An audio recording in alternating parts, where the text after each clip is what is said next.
తెలంగాణ రాష్ట్రంలో 7% ఉన్న వర్గాలే మాత్రమే ఆధిపత్యం చెలాయిస్తున్నాయని బహుజన రాజ్యాధికార పార్టీ రాష్ట్ర కన్వీనర్ జన్ను సాంబయ్య అన్నారు. జూన్ 7వ తేదీన బహుజన రాజ్యాధికార పార్టీ ఆవిర్భావ సభ సందర్భంగా హన్మకొండలో అంబేద్కర్ సెంటర్లో ఆవిర్భావ సభకు సంబంధించిన కరపత్రాలను ఆవిష్కరించారు. ఈ సందర్భంగా వారు మాట్లాడుతూ, ఎన్ని రాజకీయ పార్టీలు అధికారంలోకి వచ్చినా బహుజనుల బతుకులు మారడం లేదని వారు ఆవేదన వ్యక్తం చేశారు. ఇల్లు లేని ప్రతి పేదలకు ఇంటి స్థలంతో పాటు ఇల్లు నిర్మించాలని, సాగులో ఉన్న అసైన్ భూములకు పట్టాలు ఇవ్వాలని వారు డిమాండ్ చేశారు. ప్రభుత్వాలు కార్పొరేట్ ఆసుపత్రుల్లో ఉచిత వైద్యం అందించాలన్నారు. హైదరాబాద్లో సుందరయ్య విజ్ఞాన కేంద్రంలో జూన్ 7న నిర్వహించే బహుజన రాజ్యాధికార పార్టీ ఆవిర్భావ సభను విజయవంతం చేయాలని వారు కోరారు. సాధిద్దాం బహుజన రాజ్యాధికారాన్ని, సాధిద్దాం బహుజన రాజ్యాధికారాన్ని.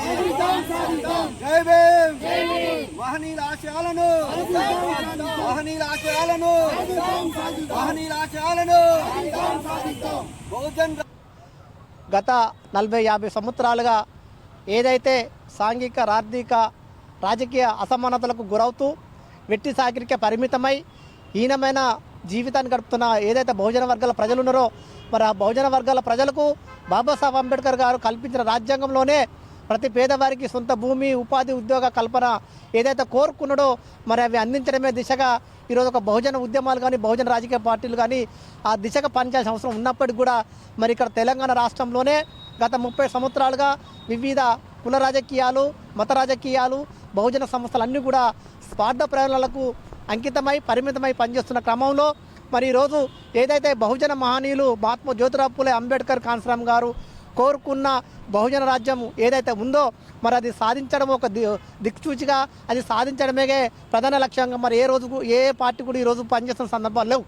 తెలంగాణ రాష్ట్రంలో దుర్మానం ఏంటంటే మెజార్టీ ప్రజలమైన మనము మన ఓట్లు మనం వేసుకొని మన రాజ్యాధికారానికి వచ్చి మన హక్కులని మనకే అమలు చేసుకునే దిశగా మనకు అవకాశాలు ఉన్నప్పుడు కూడా ఇక్కడ దురదృష్టం ఏంటంటే ఇక్కడ కొంతమంది నాయకులు లోకల్గా మరి వివిధ పార్టీలకు అమ్ముడుపోతూ మరియు ప్యాకేజీలకు అలవాటు పడి ఇక్కడ బహుజన మహనీయుల సిద్ధాంతాలను మరి నీరు గారుస్తున్నారు, వారి యొక్క ఆశయాలను తూట్లు పోస్తున్నారు. కాబట్టికే మరి ప్రజలకు ఇన్ని రకాల అణచివేతలకు గురవుతున్నా బహుజన వర్గాల ప్రజలకు గుండె చప్పుడుగా మరి ఒక ఆత్మగౌరవ ఉద్యమాలను పోరాటాలు నిర్వహిస్తూ మరి రేపు రాబోయే రోజులలో తెలంగాణ రాష్ట్రంలోనే ఒక రాజ్యాధికారమే అంతిమ లక్ష్యంగా ఈరోజు జూన్ 7వ తారీఖున హైదరాబాద్ కేంద్రంగా సుందరయ్య విజ్ఞాన కేంద్రంలో నూతన రాజకీయ పార్టీ అయిన బహుజన్ రాజ్యాధికార పార్టీని ఈరోజు ఆవిర్భావ సభ పెడుతున్నాము.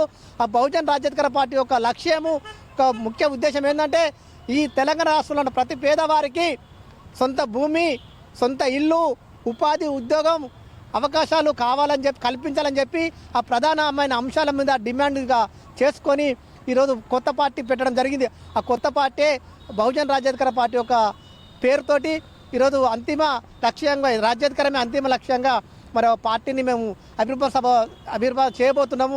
తెలంగాణ రాష్ట్రంలో ఇన్ని రాజకీయ పార్టీలు వివిధ రకాలుగా అంటే డబ్బు కావచ్చు, అధికారం కావచ్చు, వివిధ హోదాలో ఎంతో ధనవంతమైనటువంటి రాజకీయ పార్టీలు ఉన్నప్పటికీ కూడా ఇవాళ ఈ యొక్క బహుజన రాజ్యాధికార పార్టీ అనేది ఎందుకోసం పెట్టాల్సి వచ్చింది అంటే కేవలం తెలంగాణ రాష్ట్రంలో ఉన్నటువంటి ఎస్సీ, ఎస్టీ, బీసీ మైనార్టీల యొక్క అభ్యుదయం కోసం, వాళ్ళ యొక్క ఎదుగుదల కోసం మాత్రమే తప్ప ఇందులో వేరే ఉద్దేశం లేదనే విషయాన్ని ఈ యొక్క సందర్భంగా నేను బహుజనులందరికీ గుర్తు చేస్తూ ఉన్నాను.